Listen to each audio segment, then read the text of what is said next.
উচ্চস্বরে গান বাজানো ও ধর্মীয় পতাকা ঘিরে দ্বন্দ্বের জেরে সংঘাত ছড়িয়ে পড়েছে নেপালের একাধিক জেলায়। সংখ্যাগুরু হিন্দুরা পুড়িয়ে দিয়েছে সংখ্যালঘুদের মসজিদ, বাড়িঘর, দোকানপাট, পুড়েছে সরকারি স্থাপনাও। পুলিশের গুলিতে 2 জন সহ প্রাণ গেছে অন্তত 3 জনের। দক্ষিণ নেপালে এমন অগ্নিগর্ভ পরিস্থিতিতে জারি করা হয়েছে অনির্দিষ্টকালের কারফিউ। এই অবস্থায় শান্ত থাকার আহ্বান জানিয়েছেন দেশটির প্রধানমন্ত্রী বালেন্দ্র শাহ।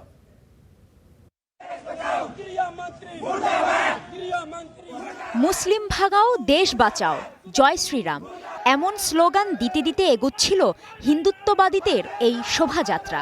এতেই হিমালয়ের শান্ত দেশ নেপাল পরিণত হল সাম্প্রদায়িক সংঘাতের নতুন ক্ষেত্রে। সহিংসতার কেন্দ্রবিন্দু ভারতীয় সীমান্ত ঘেঁষা জেলা সুনসারি। বিহার সীমান্ত লাগোয়া এই অঞ্চলে বহু বছর ধরেই হিন্দু ও মুসলিম সম্প্রদায় পাশাপাশি বসবাস করে আসছে। রোববার উচ্চস্বরে গান বাজানো ও ধর্মীয় পতাকা নিয়ে হিন্দু মুসলিমদের সঙ্গে শুরু হয় তর্ক।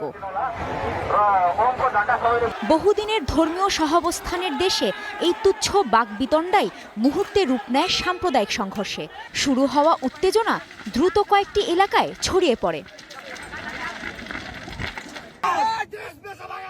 এরপর একের পর এক হামলা, মসজিদে আগুন, মুসলিমদের দোকানপাটে ভাঙচুর, বসতবাড়িতে হামলার অভিযোগ ওঠে। পাল্টা সংঘর্ষে পরিস্থিতি নিয়ন্ত্রণের বাইরে চলে গেলে গুলি চালায় পুলিশ।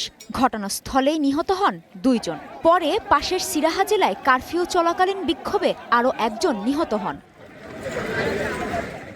সহিংসতা ছড়িয়ে পড়ায় সুনসারি সহ আশেপাশের কয়েকটি জেলায় অনির্দিষ্টকালের কারফিউ জারি করা হয়েছে। এমন সংকটের মধ্যেই প্রথমবারের মতো জাতির উদ্দেশ্যে ভাষণ দিয়ে জনগণকে শান্ত থাকার আহ্বান জানিয়েছেন প্রধানমন্ত্রী বালেন্দ্র শাহ।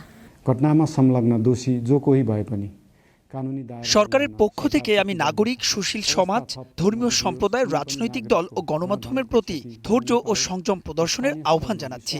শান্তি, সম্প্রীতি, ভ্রাতৃত্ব ও জাতীয় ঐক্য বজায় রাখুন। পরিস্থিতি সামান্যীকরণ गर्न। নেপালের দক্ষিণাঞ্চলে ভারতীয় সীমান্তবর্তী জেলাগুলোতে উল্লেখযোগ্য মুসলিম জনগোষ্ঠীর বসবাস। এই সংঘাত দ্রুত থামিয়ে শান্তি ও জাতীয় ঐক্য ফিরিয়ে আনাই এখন কাঠমান্ডুর সবচেয়ে বড় চ্যালেঞ্জ। কাজী শাহরিন, স্টার নিউজ।